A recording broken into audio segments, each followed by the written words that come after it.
Demon Emperor Chapter 540. Ang nakaraan nagtapat na si Taba ng kanyang nararamdaman kay Chupa. Tinanong niya ito kung nangingibabaw pa rin ang pagkakaibigan nila sa isa't isa. Nagpapatuloy. Iginagalang pa rin ba natin ang sinumpaan natin na pagiging magkapatid? Oo naman, bakit mo naitanong yan? Kailan pa ako hindi tumupad ng pangako? Kung ganon, magkapatid pa rin tayo hanggang sa huli. Pero bakit? Pero hindi mo dapat ako laging sinasaktan. Lagi mo na lang akong binubuli. Ako ang hari ng bansa. Ang pagkuha mo ng kapangyarihan ko, nagkaroon ito ng maraming implikasyon. At kahit ganun pa man ang nangyari, hindi mo ko tinatrato o ginagalang. Pwede bang bigyan mo naman ako ng kahit konting kahihiyan? Bigyan mo naman ako ng pag-asa para mabuhay. Ano pa bang dapat gawin ng isang taw-tauhan na emperador? Kailangan mo ng kapangyarihan? Para saan mo naman gagamitin? Hindi ba sinabihan ka na ng tatay mo na umupo ka na lang na parang isang mabait na tuta? Kalimutan mo ng mundong ito at sasakit lang ang ulo mo. Dahil kung hindi, pupuntahan ka nito. Susunugin ka nito kasama na ang buong Yowen clan. Ito na lang ang asikasuhin mo, ang kalusugan mo. Ngayon lang ay gumaganda na ang katawan mo kaysa sa dati. Pinagtripan ni Chupa ang katabaan ni Taba. Mamuhay ka na lang ng marangya at tahimik. Ang isang emperador na walang pinoproblema.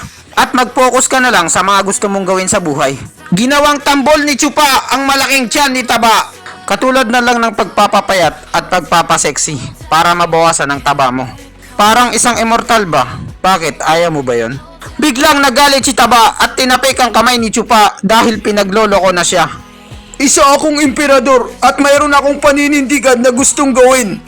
At mayroon akong pangarap sa buhay na gustong marating. Wala akong balak na mamuhay ng malabo at puro pasarap lang. At nung naging magkapatid tayo, kailanman hindi kita sinaktan. Tapos hindi mo yun kayang gawin para sa akin. Sinasaktan mo ko. I hate you. Ngayon, sisirain mo na ba ang clan namin dahil sa mga sinabi ko sa'yo? Dahil tinrastok kita. Ano, magsalita ka! Taba, sabihin mo na ang gusto mong sabihin. Wala akong pake. Kung gusto ko talagang patayin kayong lahat, matagal ko nang ginawa yon. Kaya kahit anong sabihin mo, hindi mo ako maaasar. Ayokong mapunta sa matinding kaguluhan ang lupain na to. At masira ang mga plano ko. Marami pa akong itatayo na mga proyekto rito. At natatandaan ko pa na ni minsan hindi tayo nag-away. O kaya magsiraan sa isa't isa sa mga nakalipas na araw. Asar talo talaga si Taba kay Chupa. At ngayon anong nangyari? Hinihiling mo sa akin na ibalik ko sa iyo ang iyong kapangyarihan? O sige, pwede kong ibigay ito sa iyo. Lahat ng ito.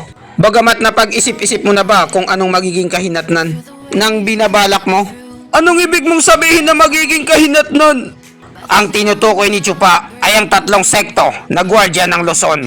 Oh, sila pala. Now I know. Tama ka sa sinabi mo, Funky Boy. Sila nga ang tinutukoy ko. Ang 3 sekto na gwardiya ng Luzon. Ang yumaong huling emperador. Gumawa siya ng plano na nagdala ng kapahamakan sa buong bansa. Dahil sa panghimasok niya sa nakukuhang interest o valid added tax ng mga sekto. Kung ginawa niya lang ng maayos ang kanyang trabaho, siya pa rin sana ang may hawak ng kapangyarihan ng Luzon. At ang mga sekto ay hindi pagdududahan ang kanyang pamumuno. Pero dahil nabigo siya sa mga plano niya at balak sa buhay, nawalan sila ng tiwala sa Yowen clan. At naghanap sila ngayon sa buong Luzon ng may papalit na bagong kinatawan ng bansa. At ang pinag-usapan dito na hinahanap nila ay yung sikat, maraming followers at malakas ang puwersa. Ang tanging loloklan lamang ang nababagay dito. Pasok na pasok sa standard nila. Kaya naman kinuha namin ang lahat ng kapangyarihan at mapapakinabangan sa buong imperyo. Kung nagkataon lang na hindi napili ang loloklan na maging anino ng emperador, ang mga sekto ay maghahanap at magtataas ng ibang clan. At magiging sunod-sunuran pa rin kayo sa bandang huli bilang isang taw-tauhan.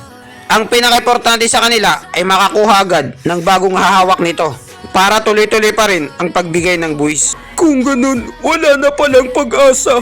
Tinapik na lang ni Chupa ang balikat ni Taba dahil nalulungkot ito. Matagal na tayong magkaibigan dito. Ang clan mo at ang clan ko ay matagal nang magkakilala. Si Pare Koy, ang Batang Miss at si Princess Yoning ay magkalapit sila sa isa't isa. Ang tawagan nila ay besties. Kaya pag nagkaroon kayo ng problema, Katulad na lang ng pera, pwede kayong umutang sa amin ng 5-6. Matutulungan namin kayo. Kami rin, pag nangailangan din kami ng tulong, sa inyo kami lalapit. Paano na lang kaya kung ibang clan ang pinili? Mas maganda ba yun para sa'yo? Baka hindi ka pa nila kilalanin at utus-utusan ka pa nila. Napabuntong hininga na lang si Taba. Si Ama, hindi niya na sana sinunod ang sikretong utos ng Perlas kung alam niya lang na ganito ang mangyayari. Utos ng sekretong perlas? Ang Yuen clan, talagang mayroon kayo nun? Akala ko ang emperador ay nagsisinungaling lang. At ginugulo niya lang ang lahat para paglaruan sila sa kanyang mga kamay. Kapag ang Yuen clan ay napunta sa tiyak na kapahamakan, ang kalagayan nito ay mapupunta sa sekretong utos ng Perlas. Ang ibig sabihin ng kahulugan nito ay isang utos na pinapasa-pasa sa susunod na emperador. Bago ito mamatay at malagutan ng hininga, ipapasa niya muna sa susunod na emperador. At para lamang ito sa emperador, walang ibang nakakaalam. Isang pamantayan na ginagawa. Ang lumilipad na dragon ay nagpapakasaya sa isang perlas. Oh, kung ganon, anong ibig sabihin nun? Yung dragon na lumilipad na nagpapakasaya sa perlas. Ito ay sikreto namin ng aking ama at hindi pwedeng ibunyag sa'yo. Secret is secret, pero pag binigyan mo ko ng malaking halaga, sasabihin ko na. Ito ang sikretong landas na tatahakin na daan na inihanda sa akin ng aking ama. Itatapon ko na lang ang perlas at hahayaan ko na lang ang dragon na laruin to. Ang daming nasusunog na bahay, saang parteng lugar kaya ito? Ang lahat ng mga nakalipas na emperador ng Yuen clan ay nagudyok sila ng matinding kaguluhan sa iba't ibang pangkat ng grupong malalakas sa bansa para pahinain sila. Kailangan lang namin silang paniwalain o gumawa ng isang scripted na palabas para makasimula ng isang gulo. Halimbawa na lang ang digmaan ng 7 malalaking bahay. 100,000 taon na ang nakalipas. Kami ang nagpasimuno para mag-away-away sila. At yung ginawa ni Gu Santos na pagwasak sa Luzon, 300 taon na ang nakalipas. Yun ang pinakamagandang halimbawa. Pati na rin ang pagsulpot ng Lulokwan para mapilitan ang ibang grupo na makipaglaban ay isa ring halimbawa. Ang emperador ay nakaupo lang sa trono habang ini-enjoy niya ang palabas sa Netflix. Dahil ang pagkakaisa ng mga pangkat ng grupo ay pwedeng makapagdulot ng panganib sa trono. Ngayon naintindihan ko na ang daang tinatahak ng isang namumuno. Tungkulin itong suriin at ibalanse ang mga puwersa sa bansa. Pero imposibleng may sagawa ito pag walang galit sa isa't isa. Kaya gumagawa kayo ng istorya na scripted na palabas para maniwala sila. Kung ganon, ang istoryang pinalabas niyo sa social media na tungkol sa Wingasa City, ang 3 maalamat na bahay, ay kasinungalingan rin ba yun? Hindi naman sa ganun. Hindi ko ba nasabi sa'yo? Kung wala ang kondisyon nito, hindi mo to magagawa. Kailangan may mga criteria dyan na hindi talaga magmumukhang scripted sa harap ng maraming tao. Para mapaniwala natin sila, dapat lahat ito ay makatotohanan. Katulad na lang ng gumawa ng kwento, isa itong kapanipaniwala. Ang lahat ng emperador ay gumagawa ng paraan na daan para sa susunod na emperador kapag hindi ito nagtagumpay sa trono. Ang 3 clan sa Wingasa City na ginamit na paksa sa istorya, sila ay mga opisyalis ng imperyo na nagretiro na. Napakatagal na pagpuplano, 100 taon.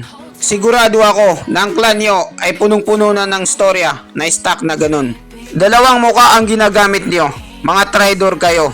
At ginagamit nyo ang angkan nyo ng husto para sa pagsasalin-salin ng trono.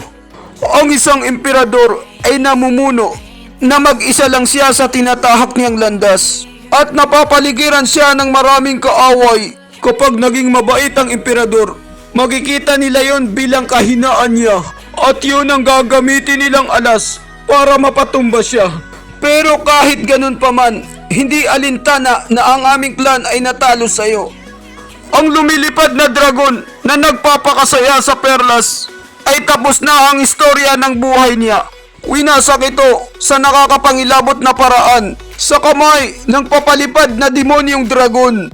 Pinatay niya kaming lahat.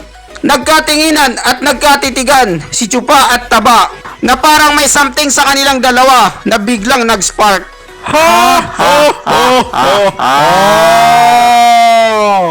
Kapatid ko, pwede ba akong magpatulong sa iyo sa isang bagay? Ano yon? Basta kaya ko. Pero kung pera, wala ako ngayon. Sa iba ka na lang. Magpo-propose sana ako ng ligaw. Anong sabi mo? Huwag ako, hindi tayo talo. Hindi ikaw. Alam mo naman kung sino. In love ako kay baby ko. Sumumpa ako na sa araw na umupo ako ng trono, gagawin ko siyang emperatrice. Kahit ano pang mangyari, papakasalan ko siya. Gagawa kami ng maraming anak, mga 100. Pero ngayon, sa kabaliktaran na nangyari, ang Bibili Dragon Pavilion ay mamaliitin nila ang Yuen Clan. Kaya humihingi ako sa iyo ng tulong. Kapatid ko, tulungan mo ako! Walang problema sa akin. Matutulungan kita dyan. Pwede kong hingiin ang kamay ng kanilang anak. Pero pag ayaw nila na hindi ka nila gusto sa pamilya nila dahil mataba ka, wala na akong magagawa doon. Kailangan mo munang mag-gym ng mga 1 taon. Pero pag binabalak mo na gamitin ang pangalan ko para mang-agaw ng may asawa, pag-isipan mo muna, baka bigla ka na lang maere sa tulpo. Ang isa talagang dakilang stewardess na Chupa. Nakakalito ka talaga mag-isip. Hindi ko gagamitin ang kasikatan ng pangalan mo. Sa pansariling kagustuhan ko lang. Hindi ko kailangan ng pangalan mo. Basta tulungan mo lang akong sabihin sa kanya. Nahihiya kasi ako. Torpe kasi ako eh. Ang imperyo ng mga taga Mindanao, nag-send sila sa akin sa messenger. Itong nakalipas na araw lang, gusto daw nilang tubusin si Tubutisan at ang iba. Ibibigay daw nila sa atin ang pinakamayaman at masaganang lupain sa Mindanao. Wala na akong magagawa kundi tanggapin ito at gamitin ang aking silyado. Alam kong papatayin mo ko dahil pinirmahan ko ito. Pero hindi ko kayang gawin yun kung hindi lang alang-alang kay baby ko. Gusto kong ibigay sa kanya ang lupain na yun bilang dowry sa Bili Dragon Pavilion. Sigurado na ako na tatanggapin ako ng Bili Dragon Pavilion gamit ang kanilang 2 kamay. Pero kakaunti na lang ang mga kalalakihan sa kanila. At ang lupain na yun ay nasa pagitan ng Luzon at Mindanao. Sigurado ako na hihingi sila ng tulong. Kapatid ko, alam kong ikaw ang may hawak ng hukbo ni dugo. At magagamit mo sila sa Bili Dragon Pavilion para tuluyan na itong mapasa kamay mo. At makamit na natin ang tunay na kapayapaan. Kung ganon, pareho nating makukuha ang gusto nating sa isa't isa. Nice one, napakatalino mo talaga. Nagmana ka sa iyong ama. Basta maging matapat ka lang simula ngayon. Huwag mo akong lolokohin. Ni minsan, sumagi ba sa isip mo na atakihin ako, Taba? Nagulat si Taba sa tinanong ni Chupa. Nag-iisip pa siya kung anong magandang isasagot kay Chupa. Never! Kailanman ay hindi ko inisip na atakihin ka. At dito nagtatapos ang chapter 540. Maraming salamat po sa panunood nyo. Mag-subscribe para laging updated sa buhay ni Chupa.